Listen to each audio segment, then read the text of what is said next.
Assalamualaikum warahmatullahi wabarakatuh. Selamat pagi anak-anak. Apa kabar hari ini? Semoga sehat selalu ya. Sebelumnya perkenalkan nama Ibu Wulan Imelda. Kalian bisa panggil Ibu Wulan.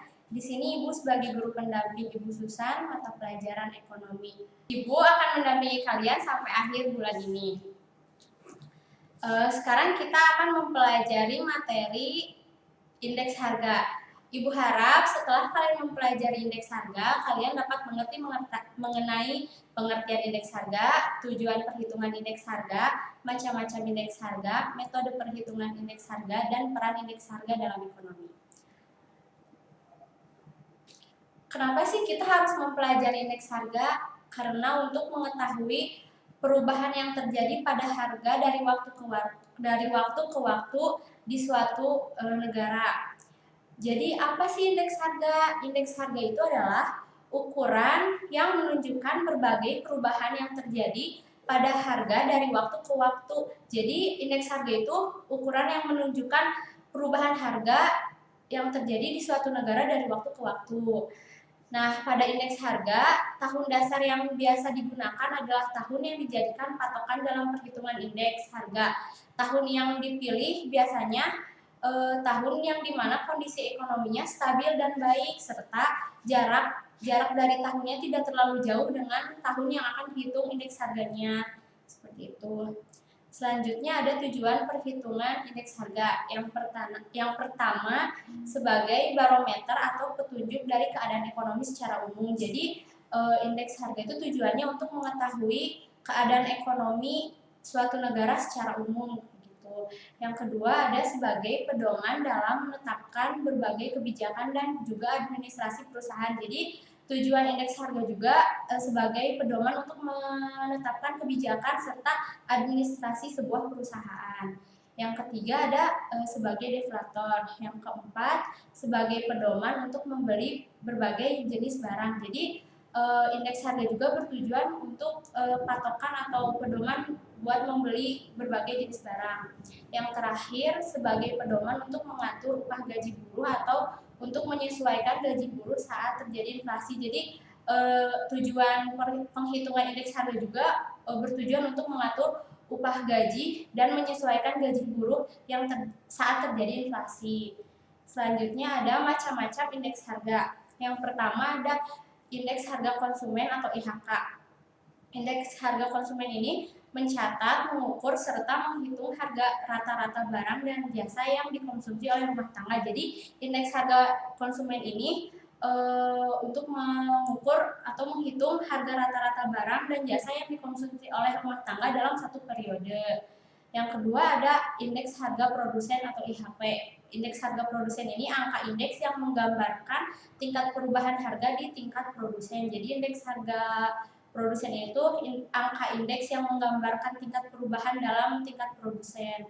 Yang ketiga ada indeks harga yang dibayar petani. Indeks harga ini indeks harga yang harus dibayar oleh petani baik untuk biaya hidup maupun untuk biaya produksi. Indeks harga itu dipengaruhi oleh ketentuan pemerintah serta politik perdagangan. Yang keempat ada indeks harga yang diterima petani. Indeks harga ini indeks harga yang mengukur rata-rata perubahan harga dalam satu periode dari barang-barang yang dihasilkan oleh petani.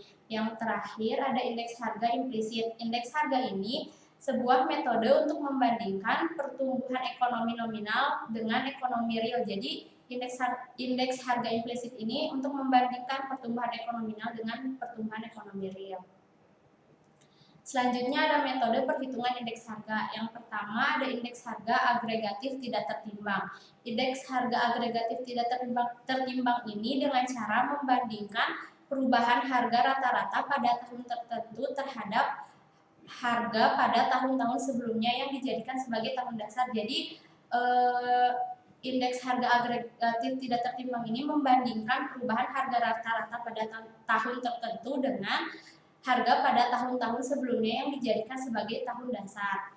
Rumus indeks harga tidak tertimbang adalah IA sama dengan sigma PN dibagi sigma PO dikali 100%. Keterangannya IA sama dengan indeks harga agregatif sigma PN jumlah harga pada tahun tertentu, dan sigma PO adalah jumlah harga pada tahun dasar. Berikut ini ada contoh soal ya, bisa dilihat di sini ada kolom harga 6 macam barang tahun 2013, 2014, dan tahun 2015. Ada bahan makanan beras, bawang putih, minyak goreng, gula pasir, cabai merah. Di sini tertulis jika tahun 2013 digunakan sebagai tahun dasar, maka yang dicarinya indeks harga tahun 2014 dan tahun 2015.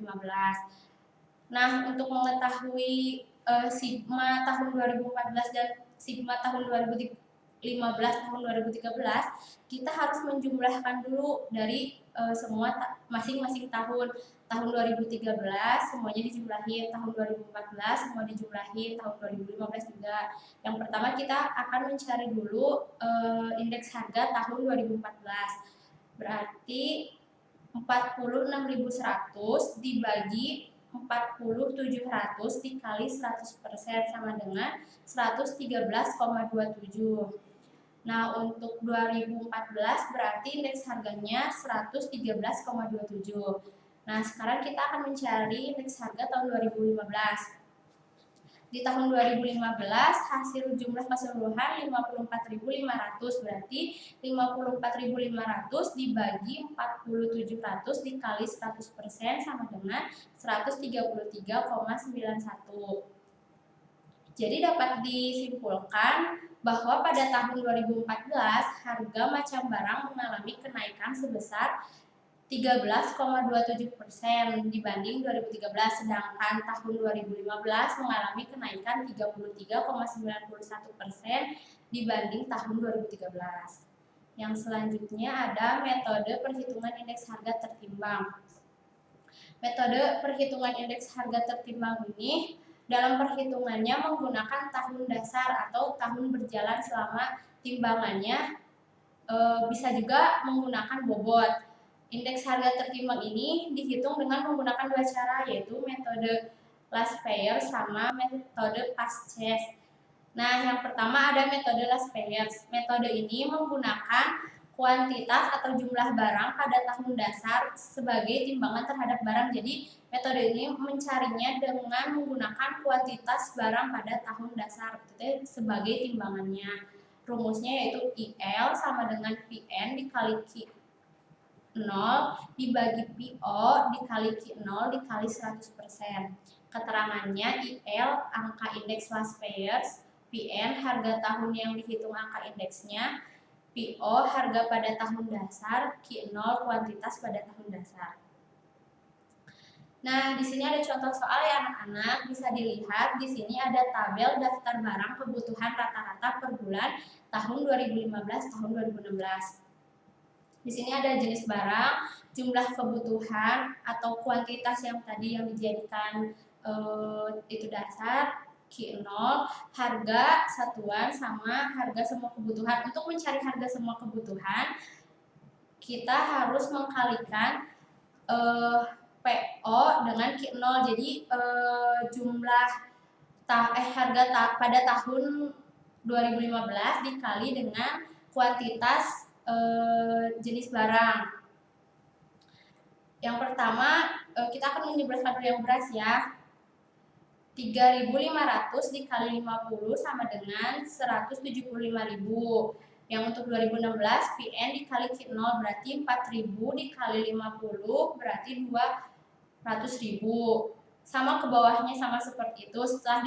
Setelah dikalikan semuanya, baru kita jumlahkan. Tahun 2015 dijumlahkan hasilnya 545.000, sedangkan tahun 2016 616.400. Nah, untuk mencari indeks last payer berarti tahun 2016 dibagi tahun 2015. Soalnya kan PN dikali Q0 dibagi PO dikali Q0. Berarti 616.400 dibagi 545.500. Hasilnya 112,99%. Karena tahun 2015 dianggap 100%, maka perubahan harga pada tahun 2015 sebesar 112,99% dikurangi 100%, jadi hasilnya 12,99%. Maka dapat disimpulkan perubahan yang terjadi pada harga jenis barang yang di atas adalah sebesar 12,99%. Yang selanjutnya ada metode Pasche.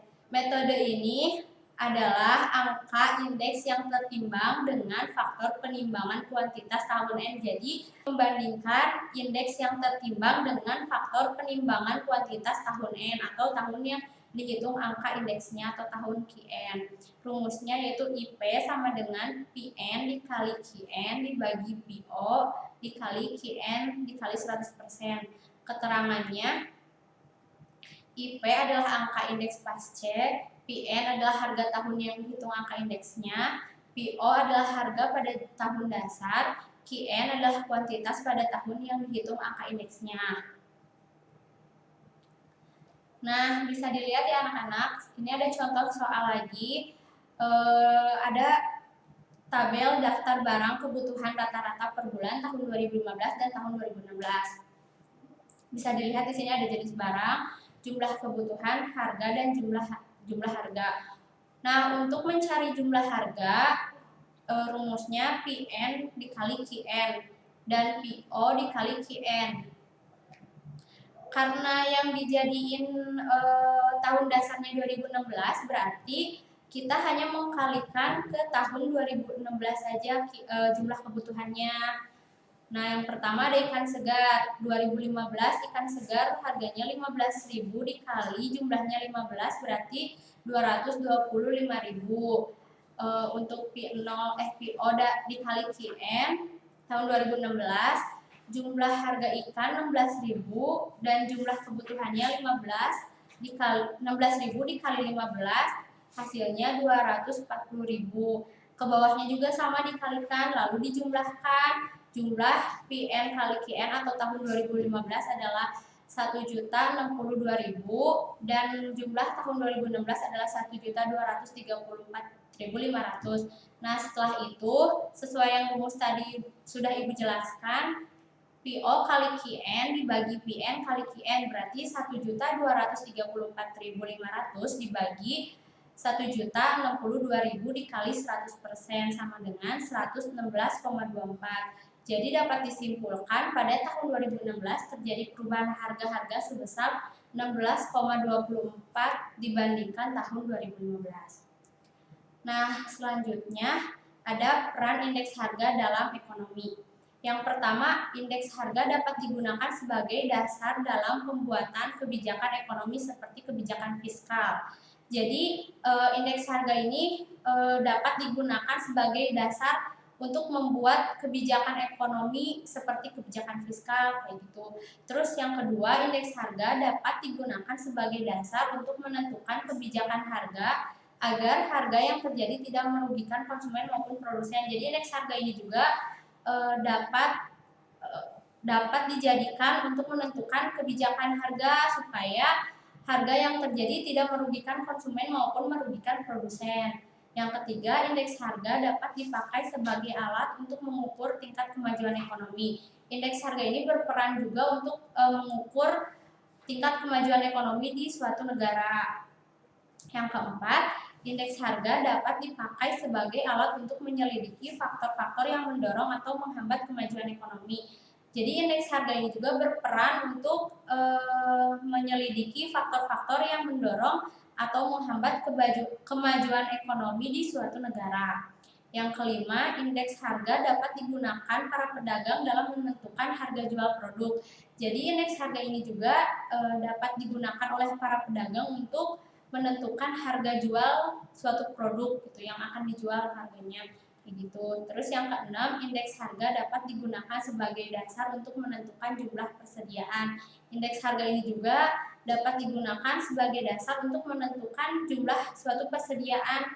Yang ketujuh, indeks harga, terutama indeks harga konsumen, dapat digunakan sebagai dasar penentuan jumlah gaji atau upah karyawan. Jadi, indeks harga ini juga bisa digunakan sebagai penentuan jumlah gaji atau jumlah upah karyawan. Terus yang kedelapan, indeks harga, terutama indeks harga yang diterima dan dibayar oleh petani, mampu memberikan gambaran mengenai tingkat kemakmuran petani. Indeks harga ini juga mampu memberikan gambaran untuk para petani mengenai tingkat kemakmuran para petani. Terus yang terakhir, indeks harga, terutama indeks harga saham bermanfaat sebagai dasar pertimbangan dalam kegiatan jual beli saham. Indeks harga ini juga bermanfaat buat pertimbangan dalam kegiatan jual beli saham. Nah, sekian materi dari Ibu. Ibu harap kalian dapat mengerti materi ini. Jika ada yang tidak mengerti dan ingin ditanyakan, bisa diskusi di forum diskusi atau melalui WhatsApp. Sekian pemaparan dari Ibu. Wassalamualaikum warahmatullahi wabarakatuh.